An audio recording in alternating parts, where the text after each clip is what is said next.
মতো গিয়ে হামলা করে, গুপ্ত হামলা। রাসূলের জামানায় মুনাফিক কাফের মুশরিকরা সাহাবীদের উপর যেমন গুপ্ত হামলা করত, এই জামানায়ও শুধু রাসূলের জামানায় না, যুগে যুগে যত জালেম, যত পাপী, যত পাপিষ্ঠ, যত ভ্রান্ত, সবাই গুপ্ত হামলাই করে, সবাই গুপ্ত হামলা করে। 2013-তে শাপলা চত্বরে হামলা হয়েছিল দিনে, রাতে। শাপলা চত্বরে রাতে হামলা করছে যারা, এই ইস্তেমার মাঠেও গত পরশু রাতে হামলা করেছে, এরা তাদেরই দূষণ। এরা যেমন বাংলার জমিনে জায়গা হয় নাই, ভারতে পালিয়ে গেছে। বিসমিল্লাহির রহমানির রহিম। আলিফ লাম রা তিলকা আয়াতুল কিতাবিল মুবিন ইন্না আনজালনাহু কুরআনান আরাবিয়্যান লাআল্লাকুম তা'কিলুন। নাহনু নাকুসসু আলাইকা আহসানাল কসাসি বিমা আওহাইনা ইলাইকা হাদাল কুরআন وإن كنت من قبله لمن الغافلين إذ قال يوسف لأبيه يا أبت إني رأيت 11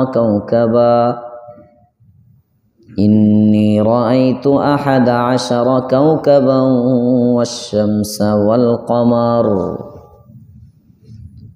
والشمس والقمر رأيتهم لي ساجدين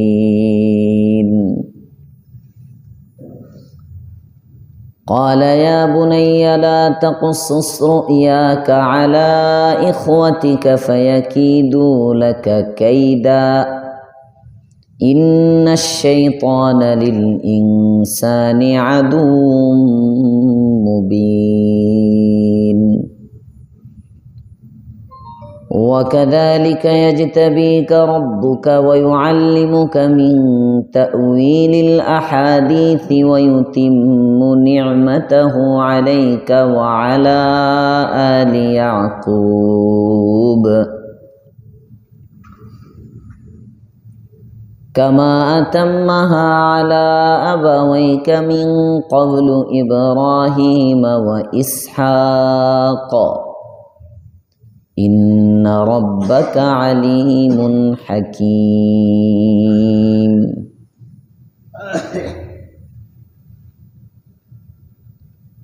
وقال رسول الله صلى الله عليه وسلم كريم ابن الكريم بن الكريم بن الكريم يوسف بن يعقوب بن إسحاق بن إبراهيم أو كما قال عليه الصلاة والسلام اللهم صل على محمد وعلى آل محمد كما صليت على إبراهيم وعلى آل إبراهيم إنك حميد مجيد اللهم بارك على محمد وعلى آل محمد كما باركت على إبراهيم وعلى آل إبراهيم إنك حميد مجيد سبحانك لا علم لنا إلا ما علمتنا إنك أنت العليم الحكيم আলহামদুলিল্লাহ। মুআজ্জাজ মুহতারাম মুসল্লিয়ান কিরাম মুরব্বিয়ান ইজাম, যুবক বন্ধুরা, পর্দার অন্তরালে অবস্থানরত সম্মানিতা মা ও বোনেরা, শুকরিয়া আদায় করছি রব্বে করিমের দরবারে, যার তৌফিকে সাপ্তাহিক কোরআনের দর্শে জান্নাতের টুকরা বাগানে, পৃথিবীর সবচেয়ে উত্তম জায়গা মসজিদে আসার বসার সুযোগ পেয়েছি। এজন্য কালিমাতুশ শুকর পড়ি আলহামদুলিল্লাহ।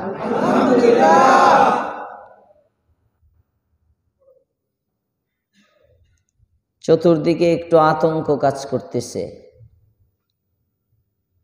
ইয়াহুদ নাসারাদের একটা চক্রান্ত, মানুষের দ্বীনি জমায়েত। অনেকে এখন হালও তেমন, ওয়াজ মাহফিলে আসতেও ডরায়, না জানি মরে যাওয়া লাগে। কথা বলেন না কেন? পরিবেশটা এমন করে ফেলতেছে। ইজতেমার মাঠে তবলিগের একটা নিরপেক্ষ কাজ, নির্ভেজাল একটা কাজ। দ্বীনের যে শোবাগুলো আছে একেবারেই স্বার্থহীন শোবা। কিছু কাজের মধ্যে কিন্তু স্বার্থ থাকে, স্বার্থ। দ্বীনের ক্ষেত্রেও স্বার্থ। আমাদের দেশে অনেক ওয়াজ মাহফিল হয়, বিভিন্ন জায়গায় যাই, ওয়াজ মাহফিলের মধ্যে দেখা যায় মূল একটা লক্ষ্যই থাকে কালেকশন। ওয়াজ মাহফিলে কালেকশন ছাড়া কেমন যেন ওয়াজ হয় না। গত মাসেই তো মনে হয় শেষের দিকে গোবিন্দগঞ্জ গেলাম, গত বছরও ওখানে গেলাম, এবারও আমাকে ফোন দিল। আমি সকালে বাদ ফজর মাদ্রাসায় বুখারীর ক্লাস করতেছি, কর্তৃপক্ষ ফোন দিল, হুজুর এই বছর একটু আগে আসলে।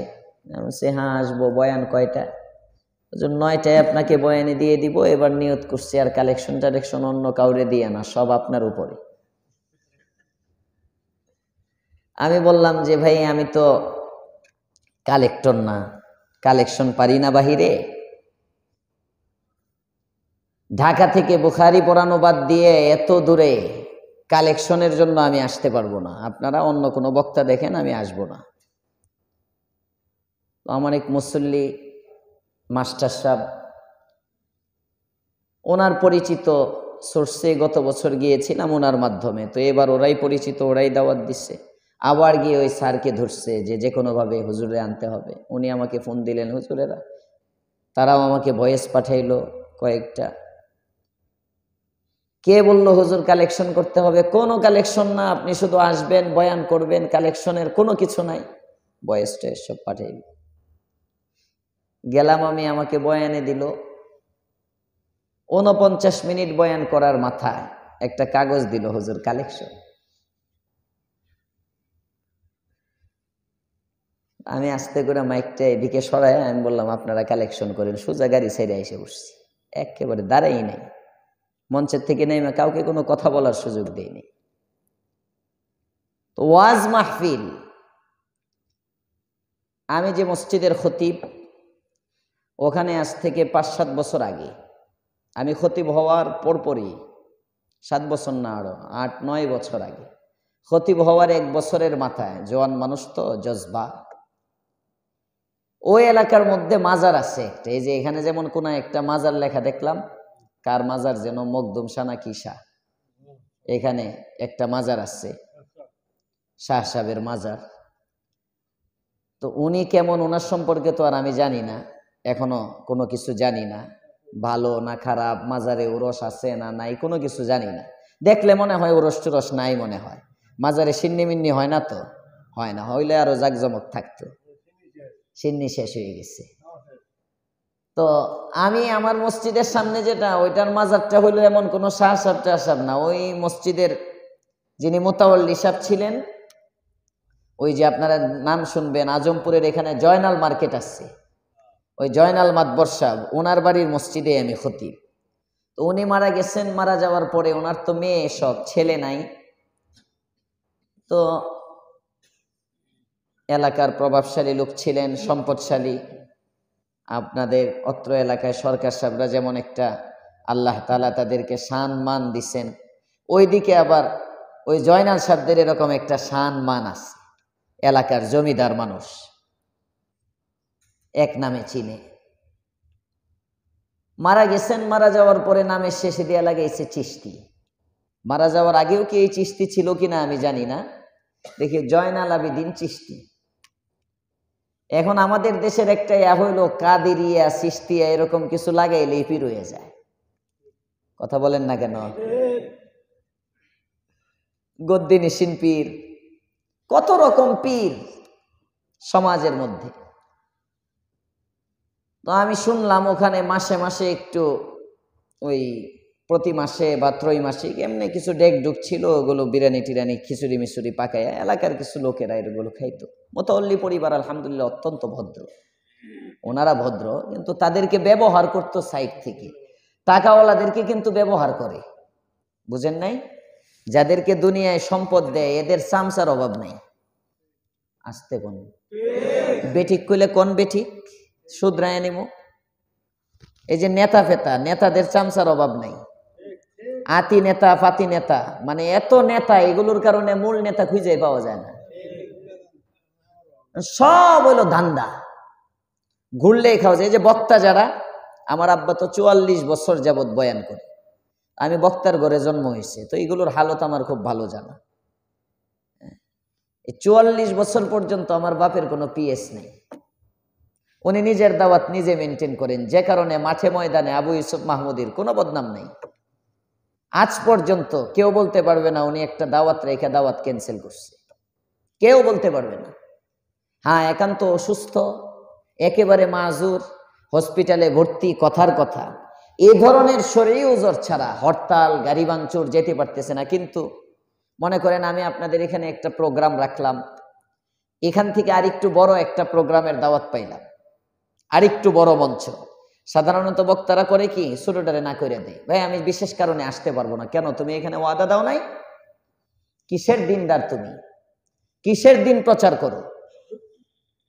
উত্তরার এক খতিব সাহেব, এক মসজিদের খতিব সাহেব, উনি গত 3 সপ্তাহে উত্তরাতে 3টা প্রোগ্রাম মিস করছেন। 3 প্রোগ্রামে আমিও ছিলাম, উনিও ছিল। যেখানেই যায় উনি যেতে পারবে না। তুমি এত ব্যস্ত, এত ব্যস্ত তো তোমার, তো দাওয়াত রাখো কেন? মানুষ তো তোমার নাম দেখে আসে, কর্তৃপক্ষ কি করবে? মানুষ পরে মনে করে দাওয়াত না দিয়ে আনছে। ওদিন আমার মাদ্রাসার মাহফিলে এক বক্তা আয় নাই, ফোন দিছি, আপনি কদ্দুর আছেন? কয় আমি তো 5টা নিয়ে বাইর হইছি, 4 নাম্বারটাই আসছি। তখন বাজে রাত্রে 11:30। রাত্রে 11:30টায় উনি 4 নাম্বার টিপ মারতেছেন নবাবগঞ্জ দোহার, 5ম টিপ হইল আমার। এখানে আসতে মিনিমাম রাত্রে 1টা-1:30 বাজবে। তো রাত্রে 1টা-1:30টার মধ্যে মানুষকে বসায় রেখে ইয়া করা, এই মানুষগুলো ফজর পরে কখন? বাহার হাল, আমি যে কথাটা বলতে চাইছিলাম, কিছু জিনিস আছে স্বার্থ, স্বার্থ সাইডের লোকেরা ব্যবহার করে, ডেক্সি মেক্সি দিয়া খাওয়ায়া খোয়ায়া খুব জমজমাট মাজা। আমি ওখানে জওয়ান মানুষ খতিব হইলাম, ওই এলাকায় এর আগে কখনো মাহফিল হয় নাই, ওয়াজ মাহফিল নাই। ওনাদেরকে আমি, আমার 2-3 জন যুবক বক্তবৃন্দ, তাদেরকে ডাক দিলাম, ডাক দিয়ে বললাম, একটা ওয়াজ মাহফিল করেন না আপনারা, জওয়ান মানুষ, একটা ওয়াজ করেন। কয় হুজুর ওয়াজ করতে তো অনেক টাকা লাগবে। আমি বললাম, টাকা তো ওয়াজ মাহফিলে কয়েকটা টাকা। 1 নম্বর হলো প্যান্ডেল মাইকের টাকা, 2 নম্বর হলো বক্তার টাকা, ওলামায়ে কেরামের হাদিয়া, আর 3 নম্বর হলো শ্রোতাদেরকে খাওয়াইলে খাওয়ানোর টাকা। তো আমরা 1 নম্বরে শ্রোতাদেরকে খাওয়াবো না, খাওয়ার টাকা বেঁচে গেল। 2 নম্বরে ওয়াজ করার জন্য আমি আসছি ফ্রি বক্তা।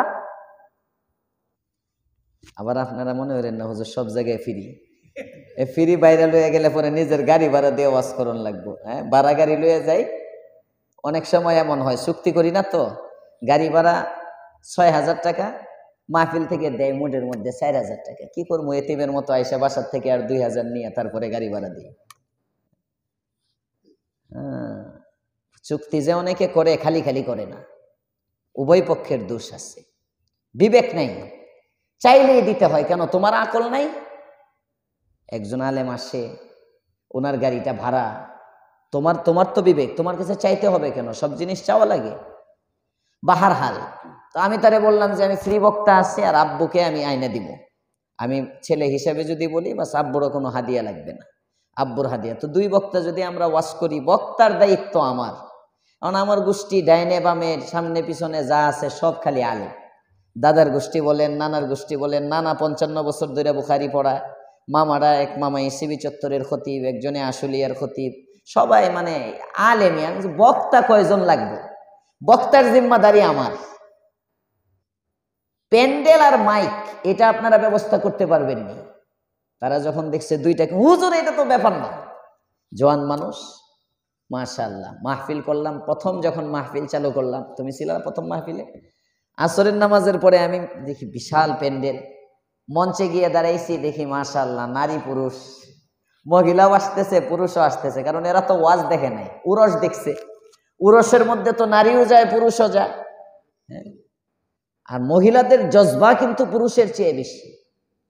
শুধু যদি এই যে এই মসজিদের মধ্যে মনে করেন ঘোষণা হয় কথার কথা যে মসজিদে মহিলারা এসে জুমার নামাজ পড়া যাইব, আপনারা জায়গা পাইবেন না তো, বিশ্বাস হয় না? হ্যাঁ, ওই যে আমি প্রথম যখন একদিন তাফসির করলাম, দ্বিতীয় যেদিন মাইক চালু হইলো, আমি যাইতেছি সরকার সাহেবের সাথে, ছোট সরকার সাহেব, ওনার সাথে আমি যাইতেছি, আমার কাকা। তো দেখি একজন মহিলা, মাশাআল্লাহ, ওনার এই আগ্রহকে আমি ধন্যবাদ জানাই।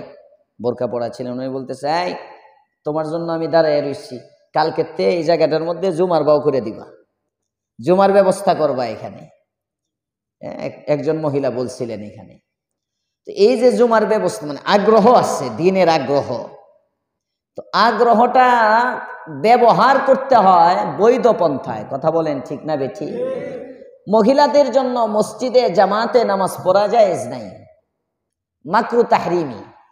মক্কার ইমাম সাহেবও যদি পড়ায় আয়েশা সরকার বাড়ি মসজিদে, ভালো করে বুঝেন মাসআলা, মক্কার ইমাম সাহেবও যদি আয়েশা সরকার বাড়ি মসজিদে জুমা পড়ায়, আর এই জুমায় মহিলারা অংশগ্রহণ করে, গুনাহে কবিরা হবে, কবিরা গুনাহ, জায়েজ নেই।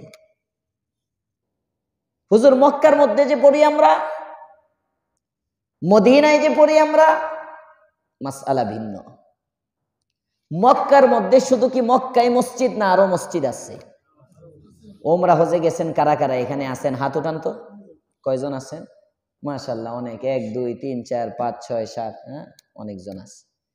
মক্কা শরীফে কবুতর চত্বরে যাইতে, কবুতর চত্বরে ইব্রাহিম খলিল রোডে মেসফালা ব্রিজের এখান থেকে যদি আপনার বাসাটা থাকে এই পাশে, এইখান থেকে আপনার হারাম পর্যন্ত যাইতেও কিন্তু 4-5টা মসজিদ আছে। ডান দিকে গলিতে, আখের গলিতে, গলির ভিতরের দিক দিয়ে মসজিদ আছে, ডাইনে আছে, বামে আছে, কয়েকটা মসজিদ আছে। একটা মসজিদের মধ্যেও মহিলাদের ব্যবস্থা নেই। গোটা মক্কা, গোটা মদিনায় কোন মসজিদের মধ্যে, শুধুমাত্র রসুলের মসজিদ, মসজিদে নববী যেটা এটা, এবং মক্কা মুকাররমা যেটা বাইতুল্লাহ হারাম, এই হারাম শরীফ ছাড়া কোথাও ব্যবস্থা নাই। তাও হারাম শরীফেও মহিলাদের ব্যবস্থা নাই, হারাম শরীফেও মহিলাদের ব্যবস্থা নাই। মহিলারা যেহেতু জোর করিয়া যায়, এই জন্য ওই যে ফিতা টিতা টানাইয়া করে দিছে, কিন্তু মদিনা মসজিদে নববীতে ওখানে কাঠের বাউন্ডারি দিয়ে আলাদা মহিলাদের ইন্তজাম আছে। এই 2 মসজিদ ছাড়া আর কোন মসজিদের মধ্যে মক্কা মদিনায় মহিলাদের নামাজের ব্যবস্থা করলো না কেন? প্রশ্ন আসলো না আপনার মাথায়? ওই প্রশ্নের উত্তর আসলেই তো মাসলা হল হয়ে যায়। প্রশ্নের উত্তর হলো, মক্কা এখানে তওয়াফ করতে যাইতে হয়, তওয়াফের জায়গা। এখন যখন কোনো ব্যক্তি এই জায়গায় তওয়াফে গেল, এই তওয়াফ করতেছে, তওয়াফের মধ্যে 7টা চক্কর লাগাইতে হবে, মাঝখানে নামাজের ওয়াক্ত হয়ে গেল, এই ব্যক্তি তওয়াফ ছেড়ে তো আবার ঘরে যাইতে পারবে না। এখন যদি তাকে মসজিদের মধ্যে নামাজ পড়ার অনুমতি না দেওয়া হয়, তওয়াফ 7 চক্করের মধ্যে 2 চক্কর লাগানোর পরে আজান দিয়ে দিল, এখন সে বাড়িতে গেল, আগের তওয়াফ বাতিল, আবার আসলো, এমনি যাইতে যাইতে এশার পর থেকে ফজর পর্যন্ত সারা বেটেনে আর তওয়াফই করতে হতো না। বুঝতেছেন মাসআলা? ইমার্জেন্সি, জরুরত, এই প্রয়োজনের কারণে হারামের মধ্যে যে ঠিক আছে নামাজ চলা অবস্থায় যদি নামাজের ওয়াক্ত হয়ে যায়, মহিলারা আলাদা ইফতেদা করো, এখানে ছাড়, জরুরতের কারণে। যেমন মদ পান করা হালাল না হারাম? আরো আসতে বলেন, হারাম। এমন জায়গায় আপনি আছেন যেখানে কোনো পানীয় নাই, বৈধ, আছেই শুধু মদ, আপনার প্রাণ বের হয়ে যাওয়ার উপক্রম, পানি পাচ্ছেন না, আশপাশে কোথাও পানি নাই, যেদিকেই তাকান শুধু অবৈধ পানি, বৈধ কোনো পানীয় আপনার সামনে নাই। শরীয়ত কি বলে? জীবন ধারণ পরিমাণ যতটুকু পান করলে, স্বাদ নেওয়ার জন্য না, মজা নেওয়ার জন্য না, যতটুকু পান করলে আপনার জীবন বাঁচবে, জীবন বাঁচানোর জন্য 1-2 ডুব পান করা তখন আপনার জন্য জায়েজ। সুবহানাল্লাহ বলবেন না? ইসলাম কি কঠিন না সহজ? সুন্দর সুন্দর। আবার এটারে দেখে হুজুর বলে গেছে ইসলাম সহজ, টান বোতল। শখে টানা যাইব না, শখে না, জরুরত প্রয়োজন যেখানে ঠেকবেন। ছবি তোলা হালাল না হারাম? আরো আসতে বলেন, হারাম, জায়েজ নাই। কিন্তু পাসপোর্ট, আপনি বিদেশ যাওয়ার জন্য ছবি তোলা ছাড়া আপনি হজে যেতে পারবেন না। বিশ্বের এটা ইন্টারন্যাশনাল আইন, এটা কি করবেন আপনি? ন্যাশনাল আইডি কার্ড, ভোটার হওয়ার জন্য ছবি ছাড়া এটা হবেই না, এটা সরকারি আইন, আপনি বাধ্য, মজবুর, অপারগ। কি করবেন? ঠেকে গেছে, জায়েজ। যেখানে ঠেকবেন ওখানে জায়েজ, যেখানে ঠেকবেন না এনে জায়েজ নেই। বুঝতেছেন তো? মসজিদের মধ্যে মহিলাদের জামাত রাসূলের জামানায় জায়েজ ছিল। কেন? ওই সময় মহিলারা যাইতেন মাসাইল শিখার জন্য। মসজিদের মধ্যে রাসূলের কাছ থেকে মাসলা শিখতে যাইতেন। আল্লাহর রাসূল সাল্লাল্লাহু আলাইহি ওয়াসাল্লামের ইন্তেকালের পরে আম্মাজান আয়েশার জীবদ্দশায় আম্মাজান আয়েশা রাদিয়াল্লাহু তাআলা আনহা বলেন যে যদি রাসূল করিম সাল্লাল্লাহু আলাইহি ওয়াসাল্লাম আমাদের এই সময়টা দেখতো, আমাদের, এটা বুখারীর বর্ণনা, আমাদের এই সময়টা, এখনের অবস্থাটা যদি রাসূল দেখতো, এই সময়ে যদি রাসূল জীবিত থাকতো, তাহলে আল্লাহর রাসূল মেয়েদেরকে, মহিলাদেরকে মসজিদে যাইতে নিষেধ করতেন। রাসূলের বেগম আম্মাজান আয়েশা, ওনার জীবদ্দশায় যদি এমন অবস্থা পৃথিবীর হয় যে ওই সময়টা রাসূল দেখলে রাসূল মহিলাদেরকে যাইতে নিষেধ করতেন, তাহলে 1450 বছর পরে এখন মনে হয় মহিলাদেরকে যাওয়া জায়েজ হবে। এখন তো পৃথিবীর অবস্থা আরো নিরাপদ হইতেছে, লিফটের মধ্যেও তো নিরাপদ না, কথা বলেন না কেন? 5 তলা থেকে নিচতলায় নামবে একটা নারী, নিরাপদ না। নিজ এলাকায় ইজ্জত আবরু নিরাপদ না, কথা বলেন না কেন? মেয়েরা যায় স্কুলে যাওয়ার সময় নিরাপদ না, পুরুষ বাসি দেয়। 3টা বখাটের যুবক তাকায় থাকে, ফলো করে কোন দিকে যায়, কথা বলেন। এই সমাজের মধ্যে কিভাবে জায়েজ হয়? বাহার হাল, নারী পুরুষ একসাথে আসছে, এজন্য জজবান নাম ইসলাম না, ইসলাম শরীয়ত মানার নাম। সামনে রমজান আসতেছে, অনেক জায়গায় মহিলা তারাবি পড়ে, অনেক জায়গায় আছে মহিলা তারাবি পড়ে। ওরে বাবারে, জজবা, মহিলারে এক কতম শোনাইতে হইব। আল্লাহর রাসূলের বেগম হযরতে উম্মে সালামার বর্ণনা, তিনি বলেন মহিলাদের নামাজ হলো যে যত অন্দর মহলে পড়বে ওই নামাজের সওয়াব আল্লাহ তত বাড়াইয়া দিবে। পুরুষ যত বাহিরে এসে পড়বে তত সওয়াব বেশি পাবে, আর নারী যত ভিতরে পড়বে তত সওয়াব বেশি পাবে। মনে রাখেন এগুলো মাসআলা। আল্লাহ আমাদেরকে শরীয়তের মেজাজ বুঝার তৌফিক দান করেন, বলেন আমিন। শরীয়ত কি মানে? তো মক্কা মদিনায় শুধু 2 মসজিদে, কেন বুঝছেন তো? মক্কার মধ্যে নামাজ হলো তওয়াফের জন্য, আর মদিনার মধ্যে হলো জিয়ারতের জন্য। রাসূলের জিয়ারতে যাবে, অনেক লম্বা সিরিয়াল। একবার রাসূলকে সালাম দিয়ে আসতে, পুরুষ তো তাও বাবু সালাম দিয়ে খুব তাড়াতাড়ি ঢুকতে পারে, কিন্তু নারীদেরকে বিশেষ বিশেষ সময়ে দেওয়া হয়। ওই বিশেষ সময় নারীরা ইচ্ছা করলে সালাম দিতে যেতে পারে না, নারীদের নির্দিষ্ট সময় আছে। ওই সময়ে যদি তারা ঢুকে, দেখা যায় 2-3 ওয়াক্ত নামাজ চলে যাবে। কথার কথা, সাধারণত এমনি এখন যে সময়টা করছে এশার নামাজের পরে দেয়, নামাজের পর পরে। তো এই সিরিয়াল ধরার জন্য মহিলারা জান্নাতুল বাকিতে যাওয়ার জন্য, ওই রাসূল করিম সাল্লাল্লাহু আলাইহি ওয়াসাল্লামকে সালাম দেওয়ার জন্য জিয়ারতে ওখানে যাইতে হয়। ওই সময় নামাজ যেন মহিলার না ছুটে। এখান থেকে মুফতিয়ানে কেরাম মাসআলা বলেন, হসপিটালগুলোতে পুরুষের নামাজের জায়গা আলাদা থাকবে, মহিলাদের আলাদা নামাজের জায়গা থাকতে হয়। প্রত্যেক হসপিটাল কর্তৃপক্ষের জন্য জরুরি হসপিটালে যেন মহিলাদের নামাজের জায়গা রাখে, যাতে করে মহিলারা হসপিটালে গেলে নামাজ কাজা না হয়। প্রত্যেকটা বড় বড় শপিং মলের জন্য, মার্কেট, শপিং মল, এগুলোর মধ্যে পুরুষের নামাজের জায়গাও থাকা চাই, মহিলার নামাজের জায়গাও থাকা চাই। মার্কেট করতে গেল লক্ষ লক্ষ টাকা, হাজার হাজার টাকা খরচ করলো, মহিলার নামাজের জায়গা নাই, নামাজের সময় হয়ে গেল, সে মার্কেট করতে গেছে হিজাবের সাথে। মহিলার মার্কেট তো নিষেধ না। নিজের স্বামীর সাথে মহিলা গেল, দোকানদারের সাথে কোনো কথা বললো না, কি সমস্যা? বোরকার সাথে গেল, হিজাব রক্ষা করে বের হইলো, কোন মুফতি এটাকে না জায়েজ বলবে? অবশ্যই জায়েজ আছে, কিন্তু বের যে হইল, নামাজ পড়বে কোথায়? বুঝতেছেন? স্টেশন, রেল স্টেশন বলেন, ট্রেন স্টেশন, এরপরে বাস স্টেশন, যে স্টেশনগুলো আছে, প্রত্যেকটা স্টেশনের মধ্যে পুরুষ এবং মহিলাদের আলাদা আলাদা নামাজের জায়গা থাকা চাই।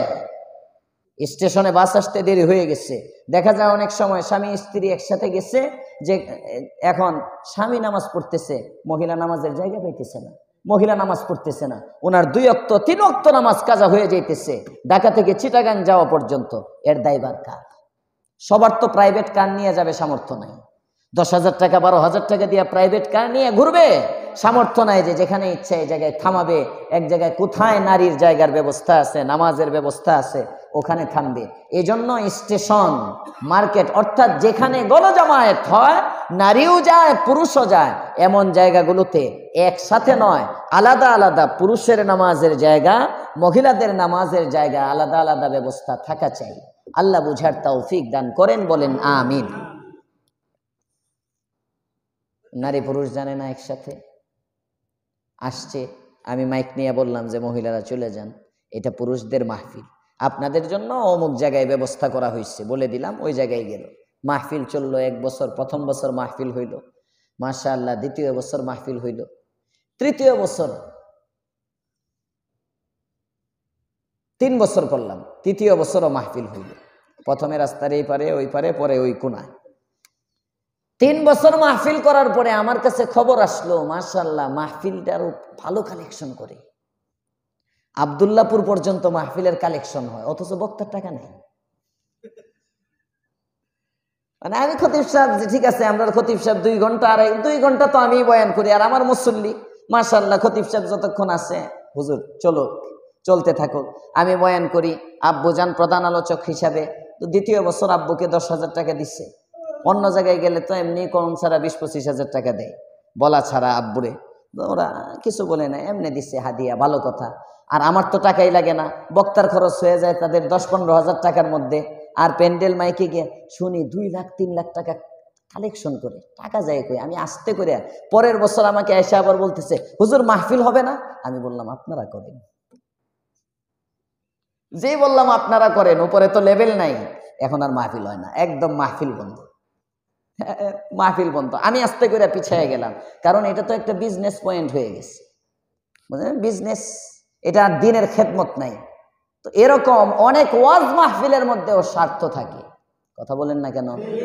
যে কথাটা আমি বুঝাইতে চাইতেছি, কিন্তু তাবলীগ একেবারে নিঃস্বার্থ একটা কাজ। নিজের জান নিজের মাল, নিজের জান নিজের মাল নিয়ে যায় মানুষকে নামাজি বানানো, আপনাকে নামাজি বানানোর জন্য আমায় পিঠ হাতায়া, আপনার জন্য আমার কাদা, একটা রাসূলের সেই দরদ, নবীওয়ালা মেহনত। এই মেহনতটা গোটা বিশ্বে, বাংলাদেশের থেকে যেভাবে একটা বিশ্ব ইজতেমা, ইহুদিদের নজর পড়ছে, কারণ এরা মুসলমানের জমায়েত বরদাস্ত করতে পারে না। এরা মুসলমান একসাথে থাকুক, ঐক্য থাকুক, ইত্তেফাক হোক, এটা ওরা দেখতে পারে না। কারণ মুসলমানের শোডাউন, জমায়েত, এটার মধ্যে এমন পাওয়ার, এটা দেখে অনেক কাফের বিধর্মী মুসলমান হয়ে যায়। ইমাম আহমদ ইবনে হাম্বল রাহমাতুল্লাহি আলাইহি এক মাযহাবের ইমাম ছিলেন। কষ্ট হইতেছে আপনাদের? এক মাযহাবের ইমাম ছিলেন ইমাম আহমদ ইবনে হাম্বল রাহমাতুল্লাহি আলাইহি। মারা গেছেন, নির্যাতন করে ওনাকে শহীদ করা হয়েছে। ইমাম আহমদ ইবনে হাম্বল রাহমাতুল্লাহি আলাইহির জানাজা, জোহরের নামাজের আগে ওনার জানাজা কাঁধে নিয়ে কবরস্থানের দিকে যাত্রা শুরু করছে। জানাজাটা নিয়ে, লাশটা নিয়ে কবর পর্যন্ত যাইতে যাইতে রাত হয়ে গেছে, সন্ধ্যা হয়ে গেছে। সারাদিন এত মানুষ ওনার জানাজায়, ওনার জানাজার এই দৃশ্য দেখে এক ঐতিহাসিক লেখেন 20,000 বিধর্মী মুসলমান হয়ে গেছে। ইমাম আহমদ ইবনে হাম্বলের জানাজার দৃশ্য দেখে মুসলমানের ঐক্যতার এত শক্তি। আজকে মুসলমানের ঘরে ঘরে বিরোধ, ভাইয়ে ভাইয়ে মিল নাই, চাচা ভাতিজা মিল নাই, বাপ ছেলে মিল নাই, মা ছেলে দ্বন্দ্ব। কথা বলেন ঠিক না বেঠিক? এই যে একটা জুমা, আগামীকালকে জুমা, কালকে শুক্রবার না, জুমার রাত চলতেছে। এই জুমা হাদিসের মধ্যে কি আসছে? মান গসসালা ইয়াউমাল জুমআতি ওয়াগতাসাল, যে ব্যক্তি জুমার দিন ভালোভাবে গোসল করে, ওয়াবাক্কারা ওয়াবতাকার, আগে আগে মসজিদে আসে, পরে না, আগে আগে, আজানের আগে মসজিদে চলে আসে, আজানের পর পরে মসজিদের দিকে যাত্রা করে, ওয়ামাশা, পায়ে হেঁটে মসজিদে আসে, কারণ গাড়ি দিয়ে আসলে তো দেখা যাইব না, পায়ে হেঁটে মসজিদে আসে। সবাই যদি আজানের সাথে সাথে একযোগে বের হয়ে মসজিদের দিকে যাত্রা করে, দৃশ্যটা কেমন লাগবে? কয় না সুবহানাল্লাহ। সবার হাতে একটা জায়নামাজ মনে করেন নিয়ে ঢুকতেছে মসজিদের দিকে। ইয়ারহামুকাল্লাহ। ওয়ামাশা ওয়ালাম ইয়ারকাব, পায়ে হেঁটে আসে, কোনো বাহনে আরোহণ করে না। ওয়াদানা মিনাল ইমাম, এসে ইমামের কাছে বসে, আগে আসবে কাছে বসবে, পরে আসবে পিছনে বসবে, যেখানে জায়গা পাবে সেখানে বসবে। গান ডিঙায় ডিঙায় সামনে আসার ইজাজত নেই। ওয়াস্তামা, মনোযোগ সহ খুতবা শুনবে। ওয়ালাম ইয়ালগু, অনর্থক একটা কথা, একটা কাজ করবে না মসজিদের মধ্যে। এই কাজগুলো যে ব্যক্তি করবে, রাসূল বলেন কানা লাহু বিকুল্লি খুতওয়াতিন আমালু সানাতিন আজরু সিয়ামিহা ওয়া কিয়ামিহা, 1 বছর নফল রোজা রাখলে যে সওয়াব, 1 বছর নফল নামাজ পড়লে যে সওয়াব, এই জুমায় আগমনকারী ব্যক্তির প্রত্যেক কদমে কদমে ওই সওয়াব আল্লাহ তাআলা দিয়ে দিবেন। আসবো খুতবার সময়, খুতবায় যখন দাঁড়ায় ইমাম সাহেব তখন আসে। অধিকাংশ মুসল্লির হালত খুতবার 10 মিনিট আগে, 20 মিনিট আগে। বয়ান শুরু হয় 12:30টায়, মুসল্লি 1.5 কাতার। কেন? মসজিদের হালত তো এমন হওয়া চাই, খতিব আসার আগে মসজিদ ভরে যাবে। কথা বলেন না কেন? বুঝতেছেন? বুঝতেছেন? এগুলো ইসলাম, এগুলো ইসলামের সৌন্দর্য, এগুলো মুসলমানের সৌন্দর্য। এই সৌন্দর্যগুলো আমরা হারিয়ে ফেলতেছি। এই সৌন্দর্যগুলো হারানোর পিছনে আমাদেরও কিছু দায়বদ্ধতা আছে, জবাবদিহিতা আমাদেরও আছে, কিছু আমাদেরও কিছু দোষ আছে, আর কিছু ইয়াহুদ নাসারা এদের চক্রান্ত আছে। আল্লাহ আমাদেরকে এদের কবল থেকে হেফাজত করেন, বলেন আমিন। সূরা ইউসুফ কুরআনে কারীমের গুরুত্বপূর্ণ সুন্দরতম একটি সূরা, যে সূরার মধ্যে আল্লাহ পাক রব্বুল আলামিন এক সূরায় এক নবীর পুরা ঘটনা আলোচনা করছেন। সুবহানাল্লাহ। আমরা আগে আমাদের জেহেনে রাখবো, কোরআনে কারীম কোনো ইতিহাস গ্রন্থ নয়। কোরআন এটা মাউইজা, উপদেশ বাণী। কোরআন এটা তাজকিরা, মুজাক্কিরা। কোরআন একটা উপদেশ গ্রন্থ, কোরআন একটা জীবন বিধান।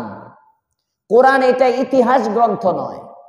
ইতিহাস গ্রন্থের মধ্যে ইতিহাসের আলোচনা হয়, ইতিহাস গ্রন্থের মধ্যে ইতিহাসের আলোচনা হয়। কোরআন কি নয়? কথা বলে না, ইতিহাসের কিতাব না। এখানে ঘটনা আছে কিছু, যতটুকুন না হলেই না, যতটুকুন দরকার আল্লাহ পাক রব্বুল আলামিন ততটুকুনই আলোচনা করেন।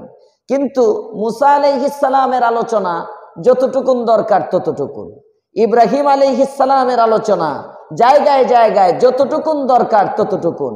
কেবলমাত্র ইউসুফ আলাইহিস সালামের ঘটনাটা আগাগোড়া পুরাটা আল্লাহ পাক এই সূরার মধ্যে নাজিল করেছেন।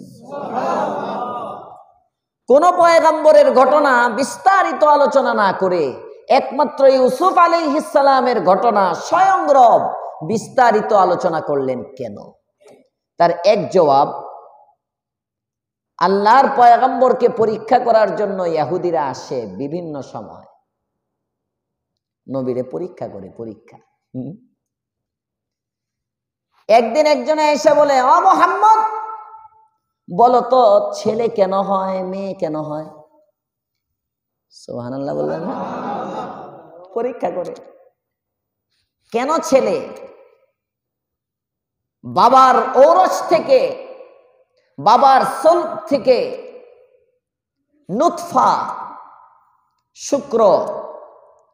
শুক্রাণু মায়ের গর্ভের মধ্যে যায়, এটার মধ্যে তো ছেলেও নাই মেয়েও নাই, তো কোন সময় কি কারণে ছেলে হয়, কি কারণে মেয়ে হয় জানতে চাই।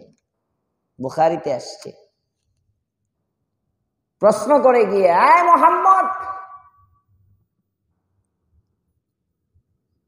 আসহাবে কাহাফের ঘটনাটা কি এটা জানতে চাই। 7 যুবক যারা নিজের ঈমান হেফাজতের জন্য বের হয়ে গিয়েছিল, তাদের সম্পর্কে জানতে চাই। আয় মুহাম্মদ, রূহ কি? এই যে রূহ, আমরা বলি না রূহটাই তো মেইন। রূহটা যদি না থাকে আমরা লাশ। মানুষের মূল জিনিস কিন্তু রূহ। একটা লাশ এখানে পড়ে আছে, সবাই বলতেছে লাশ লাশ লাশ, অমুক জায়গায় একটা লাশ পড়ে রয়েছে, অমুক জায়গায় একটা লাশ পড়ে রয়েছে। মানুষ বলে না অমুক জায়গায় একটা লাশ আছে। আপনি গিয়ে দেখেন এই লাশের হাত নাই, হাত আছে, পা আছে, নাক আছে, চোখ আছে, অঙ্গ প্রত্যঙ্গ সব আছে। গতকালকে রাত্রে এই লোকটা মারা যাওয়ার আগে যখন ঘুমিয়েছিল, ঘুমের মধ্যে যেমন ছিল এখনো তেমনই আছে। কথা বলেন না? একটা মানুষ ঘুমাইলে যেমন, একজন মানুষ মারা গেলে সেম তেমন। পার্থক্য শুধু এতটুকু, ঘুমের মধ্যেও তার শ্বাস প্রশ্বাস আছে, কিন্তু মারা গেলে শ্বাস প্রশ্বাস নাই। যে জিনিসটা বের হইলে লোকটার নাম হয়ে যায় লাশ। বাংলা শব্দ না আরবি শব্দ? লাশ আমরা বাংলায় বলি লাশ, আসলে এটা আরবি শব্দ। লাশ এটা আরবি শব্দ। মূলত শব্দটা হলো লা শাইআ। আরবিতে লা মানে না, শাইউন মানে কিছু, লা শাইআ মানে কিছুই না। হাত আছে, পা আছে, চোখ আছে, নাক আছে, অঙ্গ প্রত্যঙ্গ সব আছে, কিন্তু আমি বলতেছি কিছুই না। নাই কি? রূহ। তাহলে বোঝা গেল আত্মাটাই সব। সুবহানাল্লাহ বলবেন না? দুনিয়ার মানুষ, হাত সব কিছু নয়, পা সব কিছু নয়, অঙ্গ প্রত্যঙ্গেরটাই সব নয়, সব হলো আত্মা। আত্মা আত্মা, দিল, রূহ। যে কারণে আল্লাহ পাক রব্বুল আলামিনের পয়গম্বর, দু জাহানের সরদার, রাহমাতুল লিল আলামিন সাল্লাল্লাহু আলাইহি ওয়াসাল্লামের কাছে গিয়ে প্রশ্ন করে, ইয়াসআলুনাকা আনির রূহ। নবী, তারা আপনাকে জিজ্ঞেস করে রূহ কি, রূহ কি জিনিস? উত্তর দেন। নবীকে প্রশ্ন করে বারবার। এই প্রশ্নের ধারাবাহিকতায় একদিন এসে ইহুদিরা নবীকে বলে, আয় মুহাম্মদ, তুমি না নবী? হ্যাঁ, নবী তো। তারা জানতো নবী যিনি হবেন তার সাথে আল্লাহ তাআলার সম্পর্ক থাকে, জিবরাইলের আনাগোনা থাকে, উপর থেকে অনেক অদৃশ্য বিষয় যেগুলো কিতাবাদিতেও থাকে না, এগুলো পাওয়া যায়। আর আমাদের নবী কোনো পড়ালেখা করেন নাই, কোনো ভার্সিটিতে ভর্তি হন নাই, কোনো মাদ্রাসার ছাত্র ছিলেন না, এটা তারা ভালো করে জানতো। ইতিহাসের কোনো কিতাবও উল্টায় নাই। তো মুহাম্মদ, তাকে জিজ্ঞেস করি একটা প্রশ্ন, এই মুহাম্মদ বলো তো, যদি তুমি নবী হয়ে থাকো, ইউসুফ আলাইহিস সালাম, ইয়াকুব আলাইহিস সালাম, তার বংশধর, এরা তো ছিল শামে, ফিলিস্তিনে। এইখান থেকে তারা যে মিশরে গেল, কিভাবে গেল? এটার প্রেক্ষাপটটা কি ছিল? তারা ছিল কেনানে, কেনান থেকে তারা গেল মিশরে, কিভাবে গেল? স্থানান্তরিত হওয়ার কারণটা কি? তাদের উদ্দেশ্য হলো মুহাম্মদ যদি নবী না হয় তাহলে তো বলতে পারবে না, কারণ কোনো পড়ালেখা নাই। আর যদি নবী হয় আল্লাহ তাআলা তাকে জানাবে, তাহলে তো সে বলবে বাস নবী হইলে অন্তত কমাস কম না মানলেও বিরোধিতা করলাম না। বুঝেন নাই? পরীক্ষা করার জন্য আসলেই কি নবী কিনা। আল্লাহর পয়গম্বর বসে রয়েছেন, নবীকে এসে প্রশ্ন করছেন। নবী তো এমন একজন, উনি নিজের মন গড়া কিছুই বলেন না। সুবহানাল্লাহ কেন? আরো আস্তে, আরো আস্তে। ইয়াতাতিরা খারো এরুসে বাইরে লাডি লুয়ে ফিডাইব। বাপডা এমন, এরা তো ফিডাইছে ঘুমের মধ্যে, যেটা অবস্থায় তো আয় না। জাগ্রত অবস্থায় এসে ফিডাইতে পারলে না বুঝতাম বাপের বেটা। কথা বলেন ঠিক না বেঠিক? সুরের মতো গিয়ে হামলা করে, গুপ্ত হামলা। রাসূলের জামানায় মুনাফিক কাফের মুশরিকরা সাহাবীদের উপর যেমন গুপ্ত হামলা করত, এই জামানায়ও শুধু রাসূলের জামানায় না, যুগে যুগে যত জালেম, যত পাপী, যত পাপিষ্ঠ, যত ভ্রান্ত সবাই গুপ্ত হামলাই করে। সবাই গুপ্ত হামলা করে। 2013-তে শাপলা চত্বরে হামলা হয়েছিল দিনে, রাতে। শাপলা চত্বরে রাতে হামলা করছে যারা, এই ইস্তেমার মাঠেও গত পরশু রাতে হামলা করেছে, এরা তাদেরই দূষণ। এরা যেমন বাংলার জমিনে জায়গা হয় নাই, ভারতে পালিয়ে গেছে, একাদিদেরকেও বাংলাদেশ ছাড়া করবো ইনশাআল্লাহ। আমাদের ঐক্যতা দরকার, ঐক্য দরকার। কিসের আবার সমাজে ঘুরে যেদিক দিয়ে এতাতি দেখবেন খুনি খুনি করে মিছিল করবেন, সন্ত্রাসী বলে স্লোগান দিবেন, পারবেন ইনশাআল্লাহ? এটা ঈমানি দায়িত্ব। ওদেরকে মারা দরকার নাই। দুইটা এতাতি হাইটা যাইতেছে, পাঁচজন মিলে বলবেন নারায়ে তাকবীর, আল্লাহু আকবার, এই দেখ খুনি যায়, খুনি যায়, এতাতি খুনি যায়, পারবেন না? এটা ঈমানি দায়িত্ব। মুখে মুখে স্লোগানে স্লোগানে সমাজের মধ্যে এদেরকে বয়কট করা দরকার। এরা কোরআনের শত্রু, এরা উলামা বিদ্বেষী, এরা মুসলমানের শত্রু। সর্বোপরি এরা শুধু মুসলমানের শত্রু না, এরা বাংলাদেশের সার্বভৌমত্বের শত্রু। যখন একটা সরকার দেশকে স্থিতিশীল করতে চায়, তখন যারাই এই দেশকে অস্থিতিশীল করতে চায় বোঝা যাবে এরা দেশের শত্রু, এরা দেশের শত্রু। কত আন্দোলনের পরে, কত রক্ত ঝরার পরে একটা সরকার ক্ষমতায় আছে, এরপরে এদের ভিত নড়বড়ে। কথা বলেন না কেন? এটা কোনো নির্বাচিত সরকার না। আপনারা আমার সে রাজনীতি ভালো বুঝেন, কারণ আমার রাজনীতি পেশা না, আমি বুঝি না।